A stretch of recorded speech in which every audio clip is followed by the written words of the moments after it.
अस्सलामुअलैकुम जी, मैं आपसे मुखातब हूँ एजुकेटर जावेद मलक।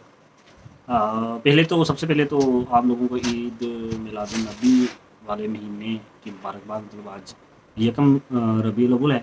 आप सब लोगों को इसकी बहुत-बहुत मुबारकबाद। और आप कमेंट बॉक्स में भी ज़रूर काइंडली खैर मक़ादम ज़रूर करिएगा। सेकंड ये कि पीएमएस मिनिस्टेरियल की जो एक लंबी स्ट्रगल थी, वो अपने इख्तितामी लम्हात की तरफ चल रही है। फ़ेज़ 2 के भी पेपर्स हो गए हैं। दोनों एक ही दिन पेपर्स हुए हैं। और इन दोनों पेपर्स में एक जो सबसे मुश्किल मरहला था, वो यही था कि सेंटर जो है वो सिर्फ़ और सिर्फ़ लाहौर बेस्ड था। ये बड़ा तकलीफ़ अमल था। और मैंने जब सेंटर में पहुंचा तकरीबन साढ़े 7 बजे के करीब में पहुंचा उधर लाहौर में। तो मैंने देखा कि जो गेट है उसका सेंटर का, उसके सामने वाली साइड पे एक शॉप थी। उसके आगे एक कह लें कि वो अ, छत सी थी। तो उसके नीचे कुछ लोग जो हैं वो लेटे हुए थे, जैसे आराम फरमा रहे थे, थके मांदे थे। एनर्जी नहीं थी उनके अंदर।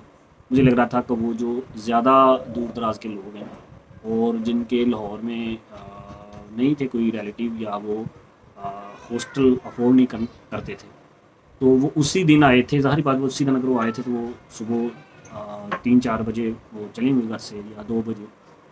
तो वो जल्दी पहुंच गए। अब उनकी नींद पूरी नहीं थी, तो इस वहाँ पे सस्ता रहे थे। ये एक उसका बैड एंड था।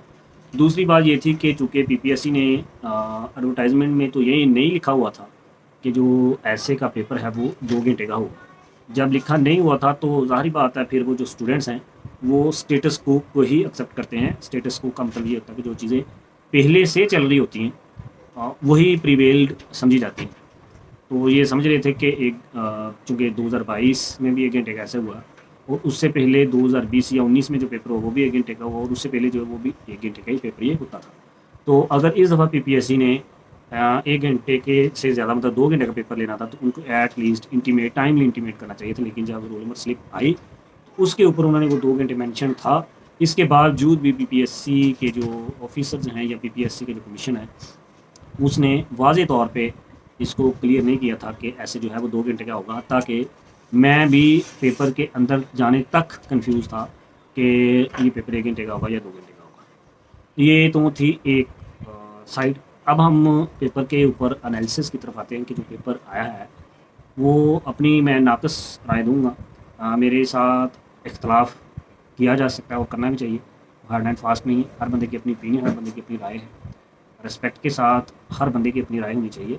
ये फलते-फूलते माशरे के लिए एक अच्छा शुरू होता है। तो हम अपने इंग्लिश पेपर की तरफ आते हैं। देखिए, मेरी राय के मुताबिक जो इंग्लिश का पेपर था वो थोड़ा-सा टफ़ था कह लें, ठीक है। पेपर जो है वो इससे पहले तहसीलदार का हुआ, वहाँ वो वाज़ेह डायमेंशंस देता है, मतलब एक टॉपिक देता है, क्लाइमेट क्राइसिस था। तो उसने उसके चैलेंजेस और सॉल्यूशन पूछ लिए, सिंपल 2 डायमेंशंस उसकी थी। इसी तरह बाकी जो पेपर्स में उसमें भी किसी ने एडवांटेज और डिसएडवांटेज या स्ट्रैटेजी या सॉल्यूशन या कह लें काज़ सिंपल सी वो चीज़ें एक टॉपिक देके उससे पूछ लेते हैं। लेकिन एक चीज़ तहसीलदार वाले पेपर में भी ये थी कि जो टॉपिक्स हैं वो रूटीन से हट के आ रहे हैं। अब ये जो पीएमएस मिनिस्टेरियल का पेपर था, उसके अंदर एक तो उन्होंने जो टॉपिक्स थे वो तो रूटीन वाले ही थे, लेकिन उसकी जो कह लें कि डायमेंशन थी, उसको उसने नैरो किया, और 2-2 डायमेंशंस का कंपैरिज़न पूछ लिया उस बंदे ने। तो ये चीज़ें थोड़ी-सी डिफ़िकल्ट होती हैं। ज़ाहिर बात, 2 चीज़ों को इकट्ठा लेके चलना, फिर उनको कंपैरिज़न के साथ लेके चलना, फिर हर पैराग्राफ के अंदर जितने भी आपने पॉइंट्स बनाए हुए हैं, उनका आपस में कंपैरिज़न करना एक मुश्किल अमर है। तो सबसे पहले तो हम देखेंगे, सबसे पहला जो था वो digital transformation in Pakistan, bridging और widening the urban rural divide. आप देखें कि डिजिटल ट्रांसफॉर्मेशन जो है वो एक बड़ा हॉट टॉपिक है। डिजिटलाइजेशन जो था वो टेक्नोलॉजी बेस्ड था, लेकिन उसने उसको वाइडनिंग या ब्रिजिंग के ऊपर कंपैरिजन पूछा कि ये जो है वो अर्बन रूरल जो एरियाज़ हैं उनके दरमियान जो डिवाइड है उसको बढ़ा रहा है या कम कर रहा है। अब देखो, उसने जो रेंज थी उसको पकड़ के छोटी रेंज कर दिया, सिर्फ अर्बन और रूरल एरियाज़ तक ही रखा। लेकिन मेरी ओपिनियन के मुताबिक मैंने भी यही ऐसे किए, या शायद मुझे ये समझ आ गया। अर्बन और जो रूरल की जो डिवाइड थी वो ज़ाहिर बात लोग ही रहते हैं गाँव में भी या शहर में भी। गांव और शहर के लोगों को जो फ़ायदा हुआ डिजिटल ट्रांसफॉर्मेशन से, वो वाइडनिंग हो रही थी, दोनों के लिए इक्वल अपॉर्चुनिटीज़ होती हैं। और अगर कोई चीज़ ऐसी थी कि उन दोनों के दौरान गैप पैदा कर रही थी, वो ज़ाहिर बात है फिर वाइडन कर रही थी। तो लिहाजा मैंने तो ये अटैम्प्ट किया अपनी तरफ से। मैंने अल्लाह का शुक्र है 10 मिनट पहले भी कर लिया था। मैंने उसको रीराइट भी कर लिया, रीरीड भी कर लिया, सॉरी, 1-2 दफ़ा कर लिया बार-बार। तो मुझे अच्छा लगा, खुद मैं सेटिस्फाइंग। बाकी तो इस जो एग्ज़ाम्स होते हैं इनकी सर्टेनिटी का, जो एग्ज़ाम देते रहते हैं उनको ज़्यादा आइडिया है। सेकंड जो था वो एजुकेशन वर्सेस एक्सट्रीमिज़म था। अच्छा ये देखिए, उसने ऊपर भी नैरो डोमेन की अर्बन रूरल डिवाइड के ऊपर सिर्फ एक स्पेसिफिक पॉइंट के ऊपर पूछा। दूसरा जो पैराग्राफ था, जो ऐसे था, उसमें उसने education versus extremism, can schools in Punjab shape a peaceful future. एक उसने डिमेंशन पूछ ली एजुकेशन की, उसके मुकाबले पे उसने डिमेंशन पूछी एक्सट्रीमिज़म की। अब ये जो दो चीज़ें उसने मेजर पूछ के फिर उसकी आगे एक्सप्लेनेशन दी कि जो स्कूल्स हैं वो पीसफुल फ्यूचर को शेप कर सकते हैं या नहीं, ये आपने आगे अपनी ओपिनियन देनी थी। मेरी नज़र में, मैंने चूँकि मैं भी खुद स्कूल एजुकेशन डिपार्टमेंट से भी हूँ, तो मैंने पहले इन दोनों जो पहले ऐसे थे उनको सर्कल किया, उसके बाद मैंने ये डिसीजन लिया कि डिजिटल ट्रांसफॉर्मेशन मेरी नज़र में, हो सकता है कोई और बंदा हो उसकी नज़र में ना हो, ज़्यादा सेफ़ एंड सिक्योर है मेरे लिए। लेकिन मेरी नज़र में जो एजुकेशन वाला, हालांकि ज़्यादातर दोस्तों ने इसे किया है, मुझे लग रहा है कि ये थोड़ा सा टफ था। एक तो आपने एजुकेशन को, एक्सट्रीमिज़म को कम करने के लिए एजुकेशन को एजुकेशन की जो आर्गूमेंट्स थे वो आपने एक्सट्रीमिज़म को कम करने के देने थे। और सेकंड, वो जो एजुकेशन को कम करने के आर्गूमेंट्स देने थे उसकी डोमेन भी आपने स्कूल रखनी थी, कॉलेज नहीं आना था, यूनिवर्सिटी नहीं आनी थी। तो ये एक ज़्यादा नैरो था ऐसे। और दूसरी बात ये थी कि इसके अंदर जो एक्सट्रीमिज़म का एक एलिमेंट होता है वो थोड़ा सा ज़्यादा सेंसिटिव था। मुझे ये चूँकि ये दोनों चीज़ें 180 डिग्री के ऊपर एक दूसरे के मुकाबल खड़ी होती हैं। एजुकेशन जहाँ होती है वहाँ एक्सट्रीमिज़म नहीं होती, और जहाँ एक्सट्रीमिज़म होती है वहाँ एजुकेशन या लिटरेसी रेट कम होता है। तो इन दोनों को साथ लेके चलना, और फिर सिर्फ स्कूल की जो स्कूल एजुकेशन थी उसको इस तरह शेप करना कि वो फ्यूचर जो था पीसफुल फ्यूचर के लिए बेहतर है, तो ये एक अच्छा, ये कह लें कि एक टफ टास्क था। तो जिन्होंने ये किया है, अगर कुछ लोगों ने अच्छा किया तो उनको अल्टीमेटली इसका बहुत ज़्यादा, आप अपनी जो ओपिनियन दे के आए होते हैं वो बहुत ज़्यादा अपील कर जाती है एग्ज़ामिनर को। और अल्लाह ताला की तरफ से भी समटाइम रहमत होती है, वो आपकी जो खामियाँ होती हैं उसके ऊपर पर्दा डाल के आपकी खूबियों को मुमताज़ कर देता है। तीसरा ऐसे जो था वो police reforms in Punjab, modern policing और कॉस्मेटिक चेंजेस था। ये भी एक अच्छा ऐसे था, डिमेंशनल था। आपने जो उसकी रिसेंट चेंजेस हो रही थी पुलिस के अंदर, उसको ही आपने डिफाइन करना था। उसको सिर्फ आपने ये कहना था अगर उनकी जो इम्प्लीमेंटेशन है वो कमज़ोर है तो उसको कॉस्मेटिक चेंजेस कह देना था।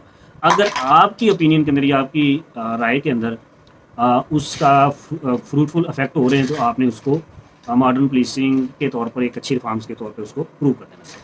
तो ऐसे भाई और दोस्त जो लॉ इन्फोर्समेंट डिपार्टमेंट्स से बिलोंग करते हैं उनके लिए एक अच्छा ऐसे था। नेक्स्ट इसके ऊपर है the rise of competitive examination culture, is it empowering stressing Pakistan youth.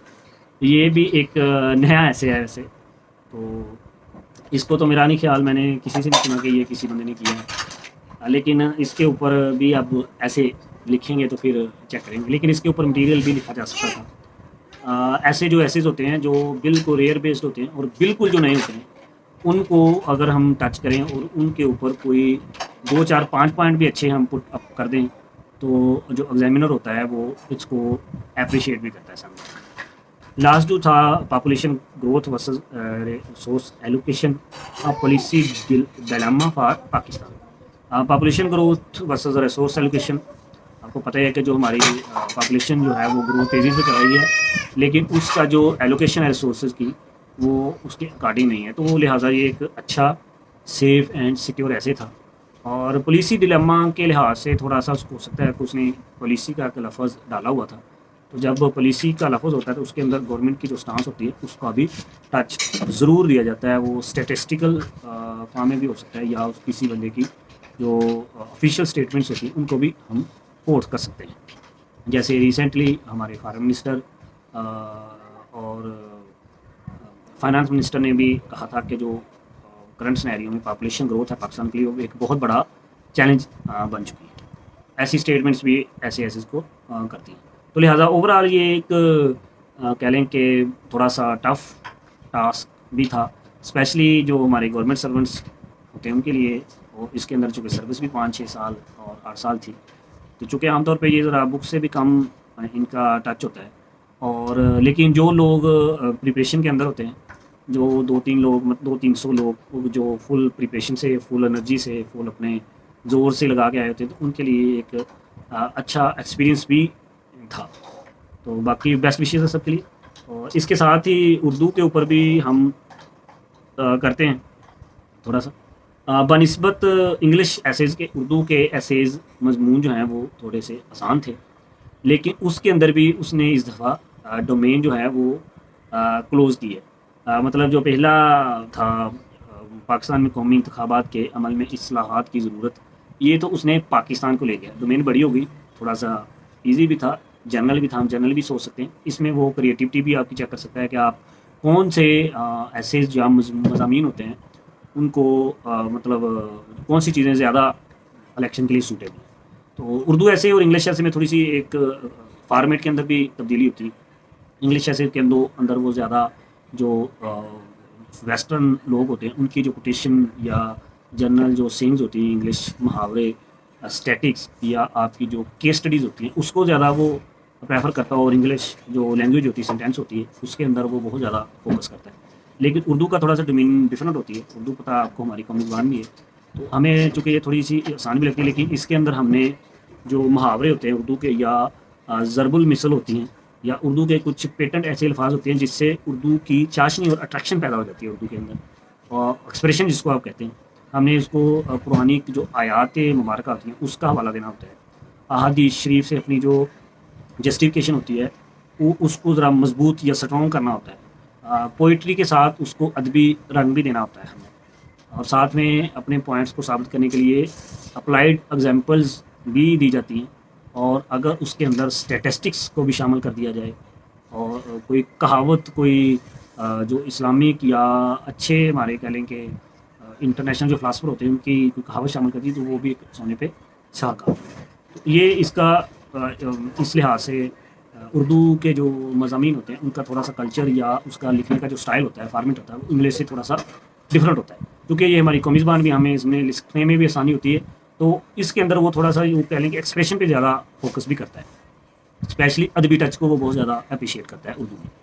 Urdu है भी ऐसे अदबी लैंग्वेज ही, लखनऊ से चूँकि इसकी बेस्ड है, तो अदब तो है ही, फिर लखनऊ से भरा हुआ है, अदब से भरा हुआ है। तो पहला जो ऐसे था, मजमून था, वो बानिस्बत मुझे भी आसान लगा। मैंने भी वही किया है। मैंने अपनी तरफ से 11 जो है वो इस्तिलाहात लिखी। बाकी जो कबूलियत है वो रब कायनात के बाद एग्ज़ामिनर जो है उसके हाथ में भी होती है, और अल्लाह की ज़ात जो है वो आपको कबूलियत का शरफ़ बख्शती है। मेरा ये अच्छा हुआ है, मुझे इसमें भी कॉन्फिडेंस है। बाकी देखिए अनसर्टेनिटी मैंने पहले इंग्लिश में भी कहा, वो तो फिर चलती ही रहती है। दूसरा जो मज़ामीन था वो था पंजाब में दस्तयाब पानी की कमी, वजूहत और हल। अब मैं दोबारा इसकी स्टेटमेंट दोहरा रहा हूँ। पंजाब में दस्तयाब पानी की कमी, वजूहत और इसका हल, ये एक अच्छा easy to the point topic था, लेकिन इसकी डोमेन भी उसने पंजाब रखी।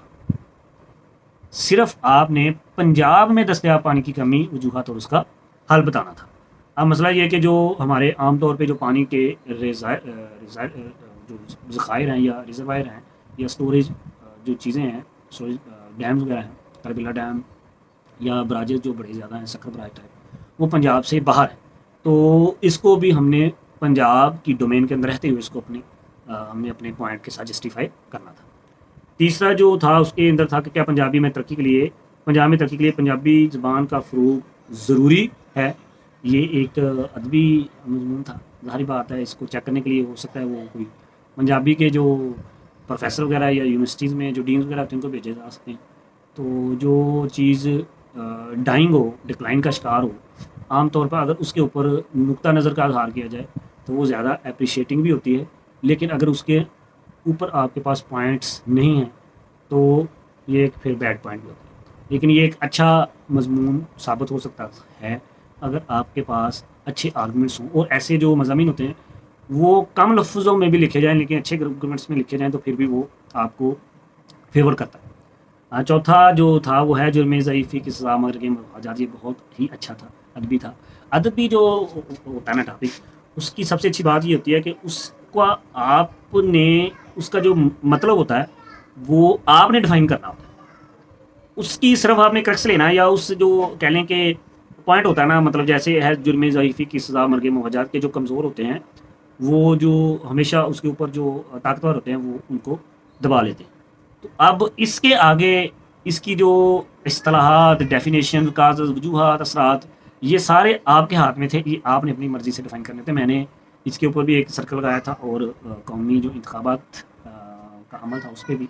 लेकिन चूँकि मुझे है जुर्म ज़ईफ़ी की सज़ा मर के मफ़ाजात में मुझे थोड़ी-सी कन्फ्यूज़न हो रही थी, तो मैंने रिस्क नहीं लिया कि कहीं मैं अपने पॉइंट से डेविएट ना हो जाऊँ, क्योंकि वो कौमी जो इंतखाबात के अमल में इस्तिलाहात की ज़रूरत, वो मैंने इंग्लिश में थोड़ा-सा तैयार भी किया हुआ था। इसलिए मुझे उसका आइडिया था, मैंने इसलिए उसको किया। बाकी शर्फ़ कबूलियत अगेन अल्लाह ताला की रहमत से ही मुमकिन होती है। लेकिन है जुल्म ज़ईफ़ी की सज़ा मर्ग मफ़ाजात, इसमें फ़िक्री गुलामी, माशी कमज़ोरी, सियासी अदम इस्तेहकाम, माशरती ज़वाल, ये सारे आप इसको आप मतलब कमज़ोरी ज़ाहिर करके, और जो ताकतवर लोग होते हैं वो आपके ऊपर सकाफ़ती तौर पे भी हमले करते हैं, सियासी तौर पे भी आपके ऊपर रूल करते हैं। जैसे अमेरिका हम लोगों के ऊपर कर रहा है, जिसको नहीं नज़र आ रहा है तो वो फिर कंपटीशन एग्ज़ाम का स्टूडेंट ही नहीं है। डिफरेंट तरीके होते हैं, जैसे फाइनेंशियल इंस्टीट्यूशन, आईएमएफ टाइप वगैरह, और माशी तौर पे भी वो फिर आपको करते हैं। और वो आप अगर आप फ़िक्री तौर पे भी फिर वो आप तो गुलाम होते हैं, तो वो अपनी आइडियोलॉजी भी आपके ऊपर थोपने की कोशिश करते हैं। मतलब इसको लेके चला जा सकता था। आखिरी जो था पंजाब में स्मोक का मसला, वजूहात और हल, ये एक चूँकि बर्निंग इशू था, सोशल इशू है, इसके ऊपर भी अच्छा लिखा जा सकता है। आजकल तो ये जो 9-10 की बुक्स हैं, उसके अंदर भी डेंगू और स्मोक के हवाले से काफ़ी चीज़ें जो हैं वो शामिल की गई थी, जो लोग रोज़ाना की बुनियाद पे अखबारात पढ़ते थे, उनके लिए आसानी है। लेकिन एक बात मैं आपको लास्ट पे फिर कह दूँ, इस एग्ज़ाम ने ये बात साबित की है कि जो न्यूज़पेपर होता है, अच्छा न्यूज़पेपर, वैसे तो हम आमतौर पे कहते हैं कि नान is the Bible of CSE यानी ऑल कॉम्पिटिटिव एग्ज़ाम्स, तो मैं इसको थोड़ा-सा ब्रॉड कर देता हूँ कि आप रोज़ाना की बुनियाद पे अपडेटेड न्यूज़पेपर कोई भी हो, अखबारात हों, उसको पढ़ें, और पढ़ने के बाद जो आपको अच्छा कॉलम वगैरह लगे, उसको लिखने के बाद 10-15 लाइनें, अगर आप अभी किसी एग्ज़ाम की डेट वगैरह नहीं आई, जनरल कर रहे हैं, तो उससे आपका जो कुछ ना कुछ उसके बारे में मतलब लिख लिया करें, कुछ 10-12-15 लाइनें रोज़ की एक पैराग्राफ लिखें। उससे क्या होता है कि आपका एक्सप्रेशन जो है वो बनता रहता है, आपके राइटिंग पावर बढ़ती है। और इन सबसे बढ़ के अगर आप कंपटीशन एग्ज़ाम के स्टूडेंट नहीं भी हैं, तो फिर भी आपकी जो लफ्ज़ हैं उनके इसके अंदर पावर पैदा हो जाती है। आपको बोलने का जब आप बोलेंगे तो लोग सुनते हैं। वो एक बड़ी फ़ेमस कहावत भी है कि जो बंदा रीड नहीं करता, बोलना तो दरकिनार, उसके पास सोचने के लिए भी टाइम नहीं होता। तो ये एक जनरल तज्ज़िया था पीएमएस मिनिस्टीरियल के हवाले से। अगर इस हवाले से आप कमेंट ज़रूर कीजिएगा कि क्या ये जो तज्ज़िया है, अगर आप मुझसे मुत्फ़िक हैं तब भी, अगर आप मुझसे मुत्फ़िक नहीं हैं तब भी आप अपनी थ्योरी ज़रूर छोड़िएगा। Thank you so much. मेरे चैनल को लाइक, सब्सक्राइब, शेयर भी ज़रूर कीजिए। Thank you so much. Allah हाफ़िज़।